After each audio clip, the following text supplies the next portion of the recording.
Hello and welcome to the long view with me, Jon Jordan. So what are we doing today? Today we are playing Fieldrunners Hardhat Heroes. So Fieldrunners was a successful paid tower defense game, 2 versions of it on the iPhone. This is the first free-to-play version, very different build and battle. As we can see, this is our base. And this is currently in soft launch, so not strictly available globally yet, still working on various things, I'm sure. So we've got a typical base, or maybe not a typical base. We can see over here we've got some turrets that are not working. Why is this? Well, it's because you haven't got enough power, so we need to upgrade our power. What have we got here? So we can see there's some currencies. I need 4,500 gold. I've got it. Off we go. We're upgrading our power station. We can see there's also some wood and some apples. They are also used for different things. With different turrets here. We've got a flamethrower turret. Looking like they need a bit more power as well. Here we've got our deployment. This is where our heroes sit. So that's kind of the most interesting part of the game. It's a free-to-play game, so we've got a few things here. Crates, that's a typical way. You can see here we spend more currency, we get cooler things. So we get 400 gems. I can get some rare heroes. I get keys, collect keys when I do battles. Get some stuff there. Cola drops, they're just free. That means they're pretty cheap. So, okay, I've maxed out this hero guy. Got some cola, got some gems. Get hero drops as well. You can see these just tap down on timers. So that's all pretty as we'd expect, pretty much as we'd expect. So let's go into see the heroes. So this is the guy who just leveled up. So we can see he's level 15 of 20. We can use some of that cola, level him up 1. So there's another currency. That's the cola currency is for this one. It's kind of a currency, I suppose. So also we've got upgrade his engine using the apples. So he's a common one. We've got these. So easy to go back this way. We've got the metal rush, the yellow jacket. So they're kind of normal troops. Fire slug, more tanks. Maxine, she's a motorcycle posse. Eagle Eye Sniper. So you can see there's quite a lot of other ones that you can see we can unlock as we get higher up further into the game. So how does the game actually work? Well, it's pretty straightforward. So just randomly we're going to attack. It randomly chooses someone to attack for us. So what we do is we can drop 2 heroes down. I'm not very good at this, so let's try this then. Okay, let's drop in the tank, and let's drop in Maxim, and let's get her to destroy. So often what you're doing is you're destroying things with stars on, because you want to get the kudos, destroy the base. Actually, let's get them to do this. Destroy the power. The power obviously supplies is a way of destroying the. So we try and do this one. So he gets there first. So this. Okay, so we blew up the headquarters, and everything else blew up. So we didn't fully pillage it, so we didn't get as much resources as we could have done. Obviously, the best thing to do is to pillage it all first, then blow up the HQ. But because it's the defences are quite strong. It can be difficult. So it wants us to build something. What does it want us to build? Builds a hollow tower. I've not got enough gold, so I can't do that. So let's go and do some more attacks. You can see here when I get to 800, I'm on to 620, whatever. That I can unlock another hero. So what's this? Is an odd base spread out all over the place. Okay, so who should we drop in this time? Let's drop in these guys. Do that. Let's drop in him. You can attack that. Obviously, as ever, the infantry are kind of weak against. Let's go there. Infantry are weak against kind of Gatling guns and certainly flame towers, where the tanks are quite good against that. You can see there's quite a wide range of the Gatling guns have quite a wide arc of fire, so we're going to blow up the HQ. So often what you find is you can't pillage everything 100%, so you basically just then go for the HQ to get something out of it. So it's a bit different in that point of view.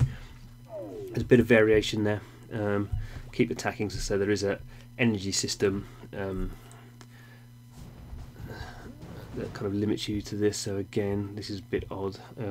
How Cedric set up his base.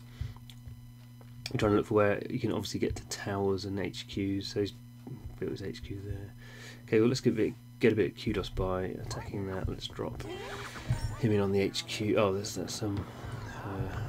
No, they're going to get destroyed by these flame guys. Let's go up here this way. So let's try and get the base. Probably not going to win this one. Come on, guys, let's destroy the base. Oh, he might do okay. These flame guys. No, the flame guys are going to take them out probably. Okay, you can't get them anymore. Okay, so you can see we've only pillaged it 25%. So there is a slight kind of something different going on here from Clash of Clans and those kind of games where it's a bit more, you don't have overwhelming, you don't either kind of win or you lose, there's kind of an in-between kind of situation. And there's also like missions, so this is like kind of single player missions effectively, so you're kind of following this map. Kind of a way of kind of giving you, I guess, more kind of preset missions. So we can see here, goodness, come on, I can't zoom out to see where to attack. These have got more kind of fences around stuff. So where's the HQ? That's right up there. Okay, so let's try in there. So maxing. Oh, and it's crashed. Okay, that wasn't so good, was it? Okay, well, did it say the game is in soft launch, so that kind of stuff happens when you're in soft launch, I guess. So yeah, so that's kind of the situation. You can kind of see what's going on. It's telling me to build some hollow towers. I won 35 battles, so I get some resources. Typical stuff in a free-to-play game.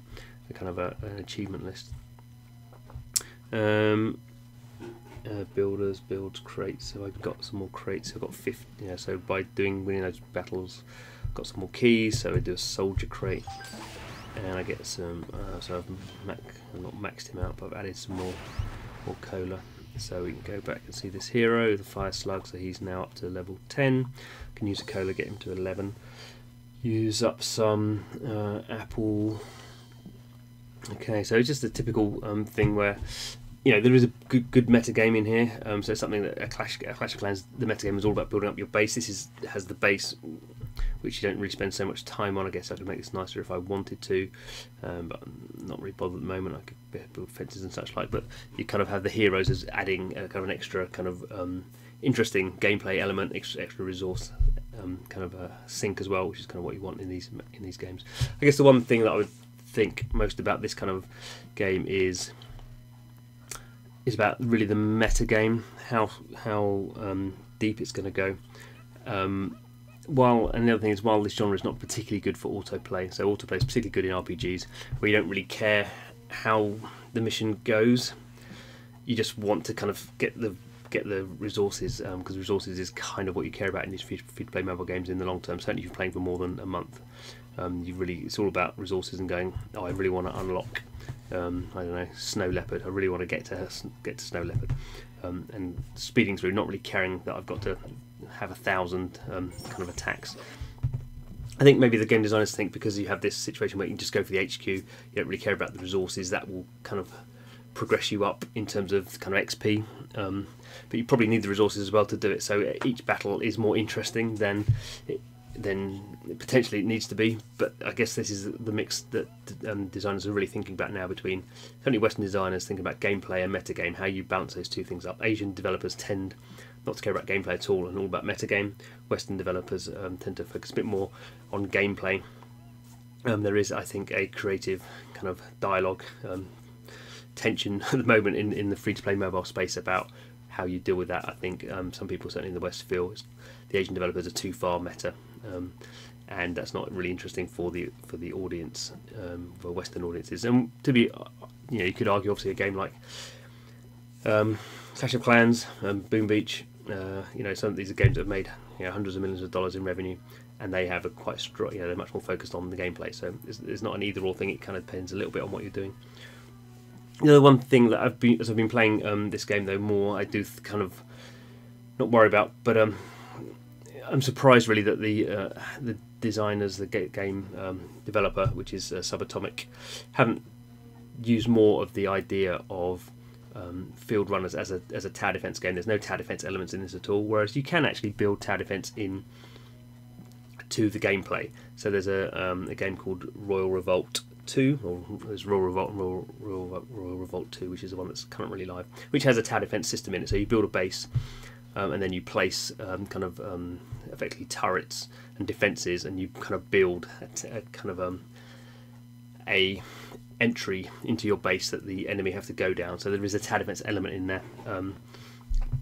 It's surprising to me they haven't taken that route. It's, I guess, not coincidental that the publisher of this game is supposed to be the publisher of Real Revolt 2, Flare Games, German company. Although I've not heard much about that, how that publishing deal is going, so maybe it's not happening anymore. Certainly at the on the App Store at the moment, this game is listed as being from the developer Subatomic, so maybe that publishing deal has gone south. But I guess Flare Games knows the data from its Royal Revolt 2 game, so maybe it knows if that TD defense kind of system actually works, or people don't really very interested in it, which is why perhaps they've taken a different approach. We don't know about that. We'll have to kind of dig into that and find out. But anyway, that's how I've been getting on. Certainly been playing, I guess, just over a week really, and we'll continue to play and see how we get on, see how we level up and unlock some of those other heroes, which probably will be more exciting. I think that's the main point of the game. Obviously, it's in the title, heroes, and heroes are a big kind of meme or trope for free-to-play mobile game design at the moment, or have been for a couple of years really. So thanks for watching. This is the long view. The long view is playing free-to-play mobile games for as long as we can, talking about how we're progressing, talking about things we like and things we don't like. So thanks for watching, and hope to see you again soon.